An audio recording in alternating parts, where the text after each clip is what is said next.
hear an address by His Excellency Emmanuel Macron, President of the French Republic. I request protocol to escort His Excellency and invite him to address the Assembly.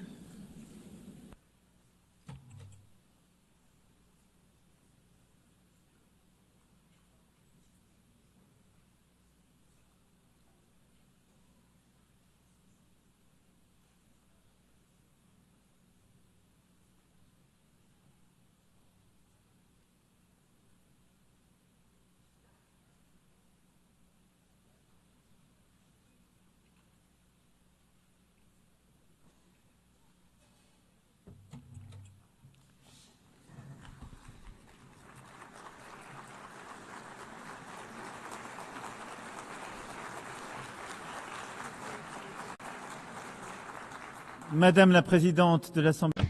President of the General Assembly, Secretary General, Deputy Secretary General, ladies and gentlemen, heads of state and government, ministers,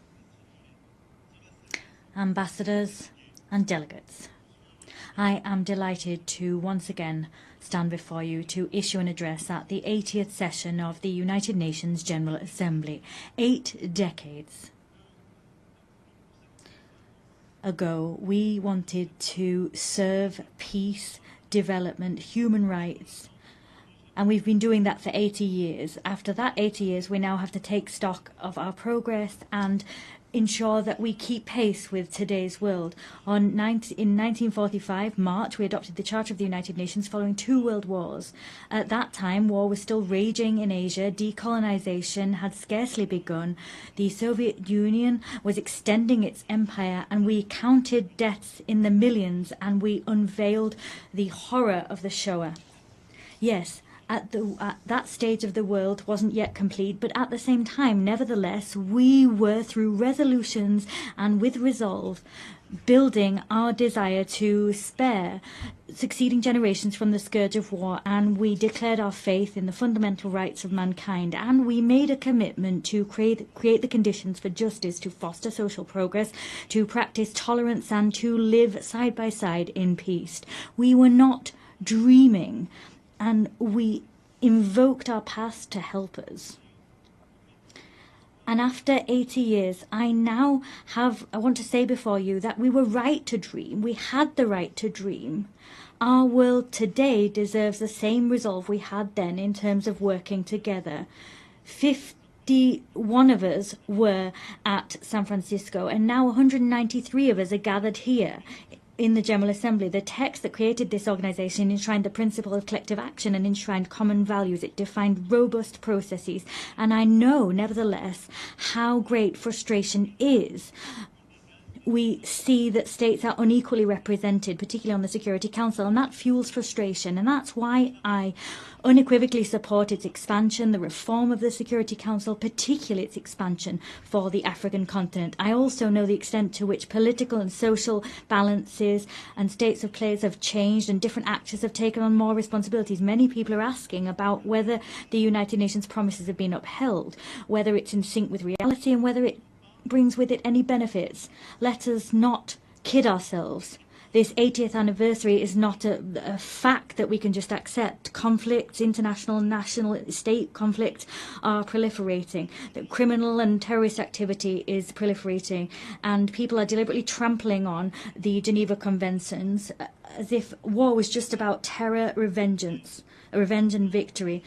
Haiti, Burma, Ukraine, the Democratic Republic of the Congo. The list is as long as it is unconscionable. There are more and more cases of violence being weathered by people whose nations are at war. Major transformation is also underway for us all across the globe. Climate change is not under control. Biodiversity is collapsing. Efforts that the majority of us are ready to make are coming up against the obstacles of the cynicism of a few that can make a difference but refuse to do just that still. And we see the technology picking up pace.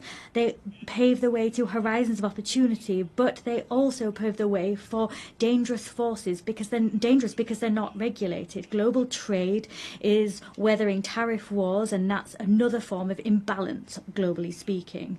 Alarm bells are ringing out loud, but that doesn't extinguish hope. Our divisions do not mean a lack of hope did not mean Syria wasn't able to free itself from war. Ukraine is staying the course, and peace is possible in the Great Lake regions. We've also adopted treaties, ambitious agreements that some people thought were impossible. A treaty on pandemics, a treaty to protect the high seas, another to finance development. The world's complexity is not a reason to throw in the towel on our principles and our ambitions. To a certain extent, ours is a moment of paradox. We need, more than ever before, to restore the spirit of cooperation that prevailed 80 years ago. And however, in spite of that, we're isolating ourselves. There's more and more divisions, and that's plagued the global order. The world is breaking down, and that's halting our collective capacity to resolve major conflicts of our time and stopping us from addressing global challenges. France is proud to be among the people of the United Nations and pay tribute to all the people that serve them, soldiers wearing blue helmets that maintain peace where no one else wants to go, humanitarian personnel and healthcare workers that come to the aid of the most vulnerable, legal specialists, observers, rapporteurs that bear witness to the reality, ensure that the rule of law can prevail, that arbitrary whims do not rule the day. I'm talking, of course, about our NGOs, our nurses, our journalists, and many other people who bear witness to the fact that this organisation cannot be replaced. It is for this reason that those that are its harshest critics are also those that want to change the rule of the game, because they want to exert domination. And these are people that do not want the common good to prevail. They want to serve their interests, and that is the major risk of our time. The risk of seeing the facts as they are just become the ongoing state of play. We don't want to see might is right prevail, but that's the risk. We don't want to see the selfishness of some people win the day. That's the risk. The risk is that some people, an elite, will decide the course that the world will run, and that they will forget that there's an international community. There needs to be respectful relations between peers. There needs to be cooperation between peers. That alone makes peace possible. That alone makes it possible to address climate change, to have a successful digital transformation, or to fight against military proliferation. It is for this reason that 80 years later, our priority is to really find the crux of effective multilateralism, to get back to that gem, collective effectiveness. We need to be clear here.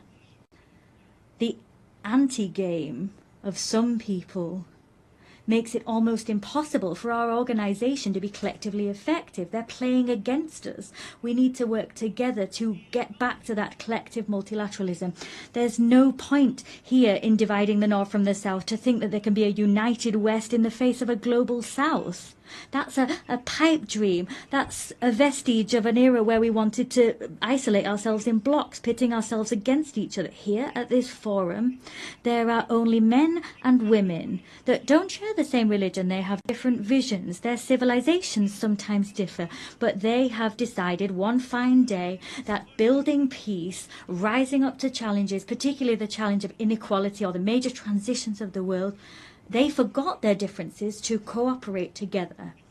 It is for that reason we need to consolidate existing rules and the institutions that guarantee our collective authority and our collective effectiveness. Human rights remain the very fundamental pillar of the United Nations House, and they give coherence to all of the action we undertake. And at a time when conflicts spread and increase in number, we also have mass human rights crises that we're facing at the same time. Our duty is to ensure that there is a respect for international humanitarian law. We proposed ensuring that as part of the global initiative that we champion alongside a number of counterparts: South Africa, Brazil, China, Jordan, Kazakhstan, and the ICRC.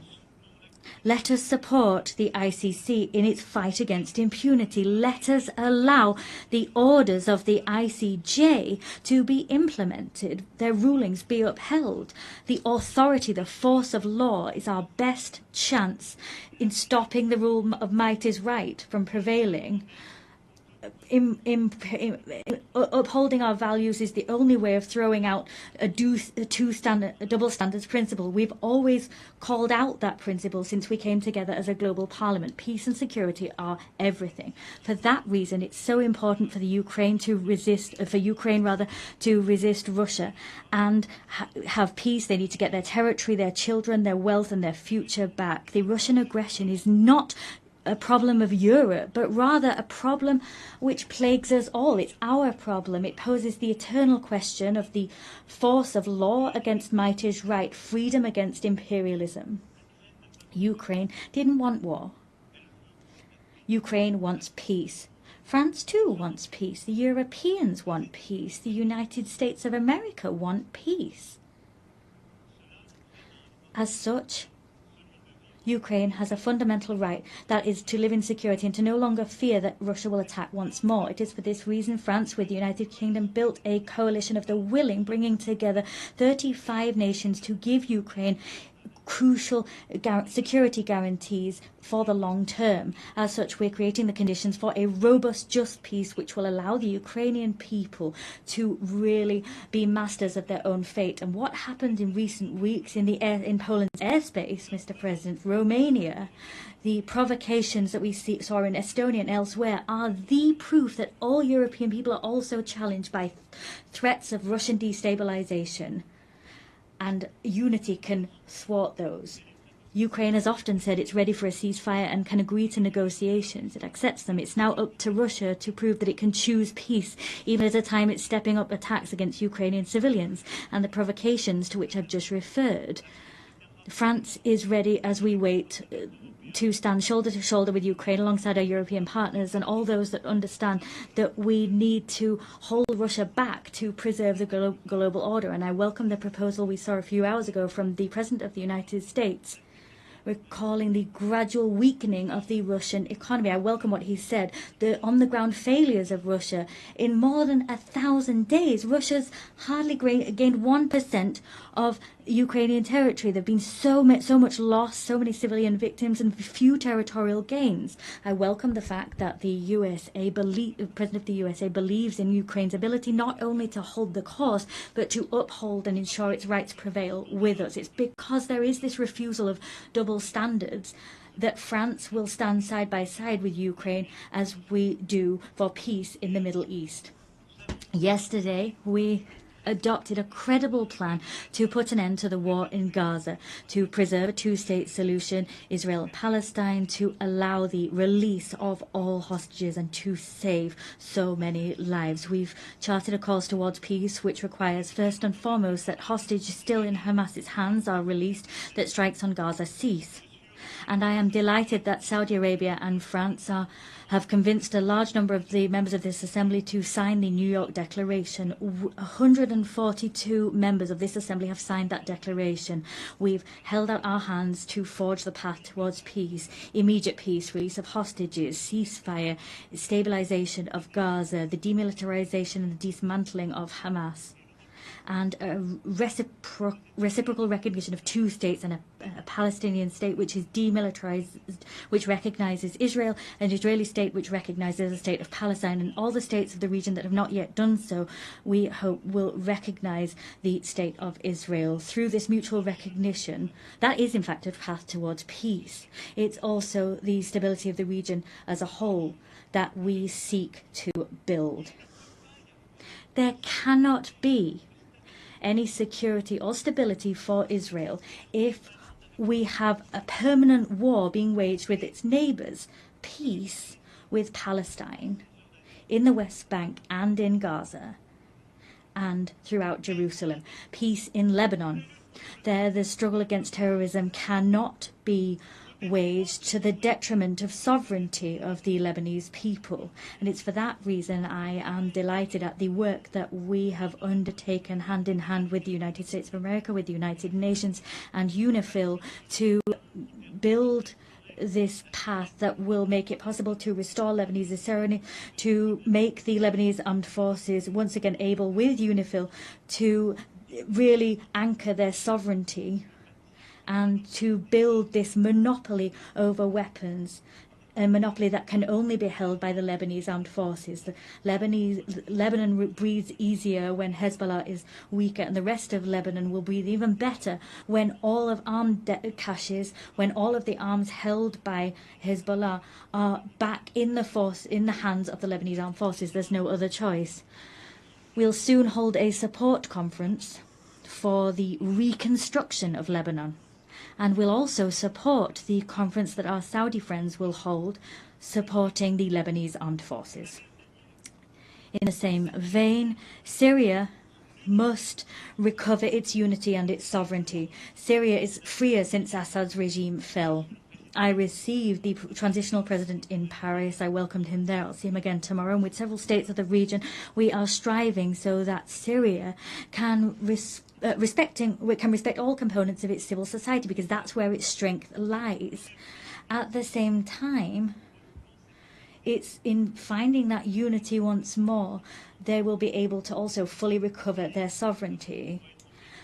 The region can only be in peace if the Iranian nuclear program that has been partially destroyed is once again fully under control. It is for this reason France, Germany, the United Kingdom triggered by way of a collective agreement a process leading to the restoration of all international sanctions previously imposed upon Iran. Iran alone is responsible for being in breach of its obligations, but they have decided to open the doors to the IAEA and allow them to inspect HEU stocks and to conduct inspections. The next steps to come will be decisive. Either Iran makes a gesture and goes back to the path of peace and accountability that make it possible to get back on course and for the IAEA to do its work and for stockpiles to be transferred, or sanctions will have to be imposed. I'll have an occasion to meet with the President, if needs be, tomorrow. On each of these crucial issues, France puts forward concrete proposals, solutions. The plan for the war to stop in Ukraine exists. The plan to make peace in the Middle East is on the table. A plan to put the Iranian nuclear program back under proper control exists. The plan to restore the full sovereignty of Lebanon in the south exists. We always want to be the partner of all of those who share this demand that everyone take effective action. However, there is a risk that we will stop taking action and look away from too much suffering. The humanitarian tragedy currently in Sudan is undoubtedly the biggest of those facing us today. It's up to us collectively to rally, to mobilize, as we did in Paris in 2024. Let us coordinate our efforts to act together so that the warmongers accept negotiations and put power back in civilian hands. In the same way, in the Great Lakes region, the sovereignty and territorial integrity of the Democratic Republic of the Congo must be upheld. We need to return hope to the people of Kivu and to the hundreds of thousands of people that have been displaced. And it is also for that reason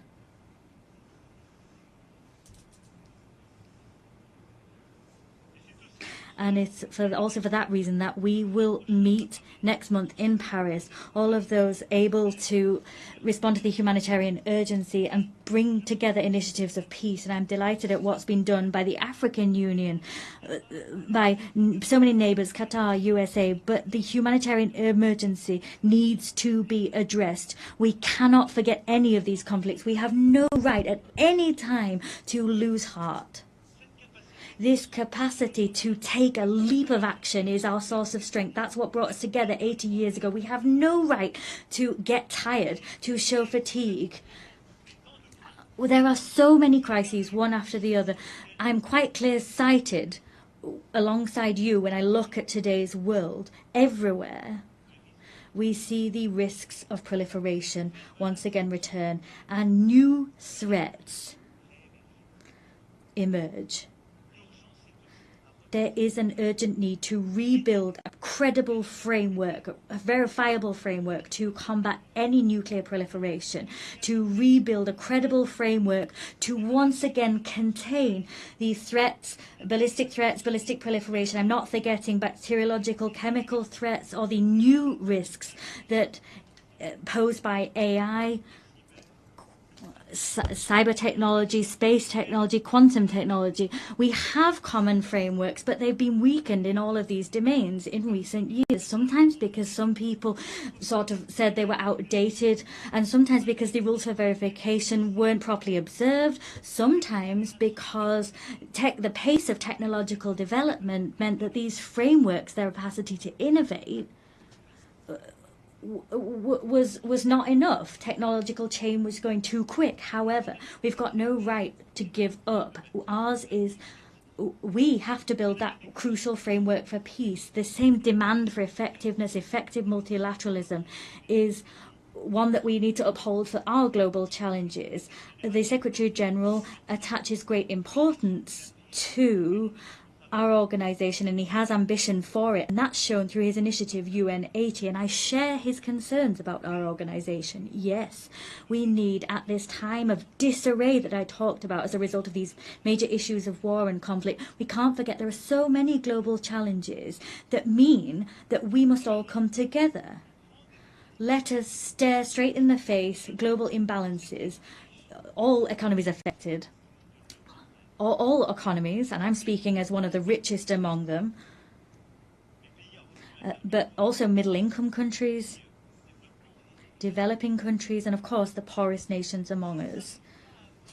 All of us, if we can't have organized international debate on major global imbalances, if our response is a fragmented one and we don't work together, we exacerbate these problems. Today, our challenge is to look at how we can help China to develop the internal demand that it really needs. How can we ensure that productive capacities that China's been able to develop in recent years, these technological capacity, sometimes there's technological transfer, and that's good, but they need to be conducted hand in hand with harmonious development and respectfully of the environment. How can we correct US trade imbalances? How can we do that through corrective measures, not through tariffs that takes the rug out from under international trade?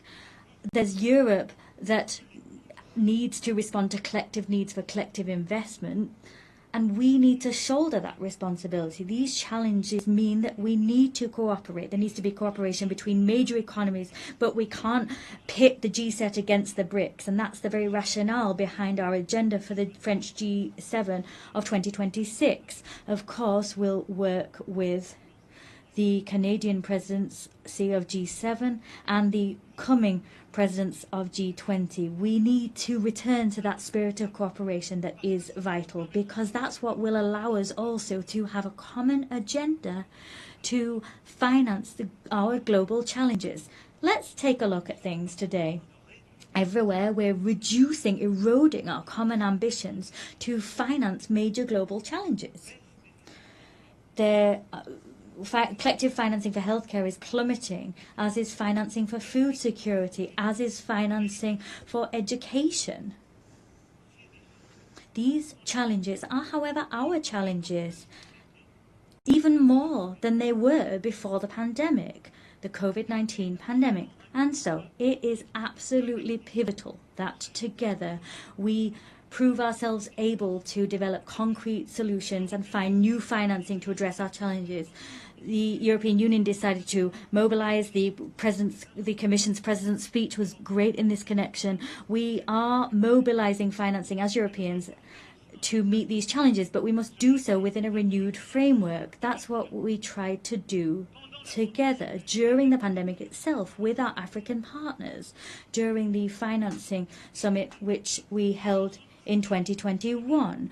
The work we did there was work we continued at the 4P summit, where we developed this pact for the prosperity of peoples and the planet. Ultimately, the agendas were the same.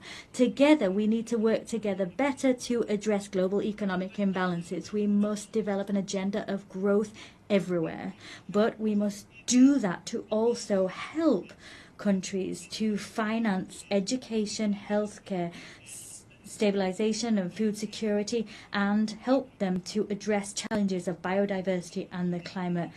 Let us come off the horns of a dilemma. We don't need to choose between growth, climate change and biodiversity. We can do everything if we mobilize private and public financing within a framework that brings together, reconciles east, west, north and south. That's the framework we've built. And now what we need to do is expedite the transition that's already underway.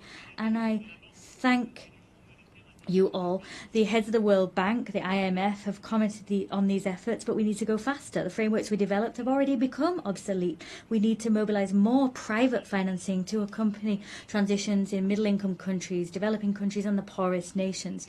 We must develop guarantee mechanisms that losses will be covered, and we need to mobilize more private financing to help those countries and help them to grow. That is vital if we want to avoid crises, destabilization tomorrow. This agenda is an agenda which brings us together and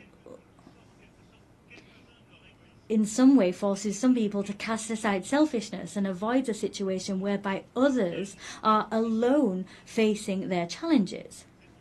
It is for that reason we must also continue. Whatever the ill winds that blow, continue to mobilize to stop biodiversity loss and help the climate, as I was saying. Together we were able to notch up victories recently. The Nice Treaty that entered into force through collective rallying. We finally have a regulation framework for our oceans. That was something we've been waiting for decades. The same collective mobilization is what we must see on plastic. We need to develop an international treaty that aims to put an end to plastic pollution. The same mobilization is what we need to have to mobilize biodiversity credits and give more consistency to our carbon credits. This same rallying needs to be seen as we move towards the Berlin COP. France and Europe will be at that meeting and we will be in step with the 2030 goals. We will mobilize all financing necessary to usher in this transition, whether that be public or private financing. We have no right to turn away, stray from the course towards the goals we set ourselves. We have no right to simply crumble and become isolated. As you've seen, all of these global challenges, education, healthcare, agriculture, food security, biodiversity, climate, the fight ultimately against all inequalities that destabilize our global order require the same spirit of cooperation, the same spirit that I talked about, the spirit we showed in the face of war and destabilization. Our challenge is the fact that crises, there's a plethora of them, they're growing in number. My speech was long and quite comprehensive, but I do reassure you I'm coming to an end. But I forcefully say to you once more, in spite of all that, in spite of the long list that sometimes gives the impression that we might be overwhelmed, our duty is to remain on our feet and to continue to act together. 80 years ago, those that preceded us were facing collapse. The war hadn't finished. The worst had just come to pass. A world already divided was kind of stuttering, and it was up to them to build the treasure that is the United Nations. We could overwhelm our assembly, level criticism against it, reproach it for everything. Not all reproaches are fair, some are. This assembly is us. If it's ineffective, it's because some people are blocking it. Sometimes it's the most powerful. If it's not going fast enough, it's because people don't have enough resolve to make things move forward. The United Nations is all of us. There's one thing. It's that we don't have a right to be cynical. We don't have the right to get fatigued. We can't have this defeated heart, because our world is here before us, and our risk, the risk that we face, is that of fragmentation, that the law might is right will prevail, the status quo prevailing, cynicism, and to some extent that we will lose control. Yes, the loss of control. That's what all of our peoples are experiencing. Fear in the face of a future they no longer control. The fear in the face of migrations that they're weathering, a climate that we can no longer control, fear of inequalities that we can't bring under control, a fear in the face of a war we can't stop. This fear has one friend, the strongest friend, the mightiest person that was able to prevail, the cynic that was allowed to prevail. We have one responsibility, that is to act together, build this multilateralism once again with the same faith, with the same resolve as the founding fathers of this assembly. We need to do that with even more effectiveness, but with the same will. We cannot give ground to injustice. We can give nothing to fatality or the sense of the inevitable. We need to act, act, and act. So it's up to us to do just that together. I thank you.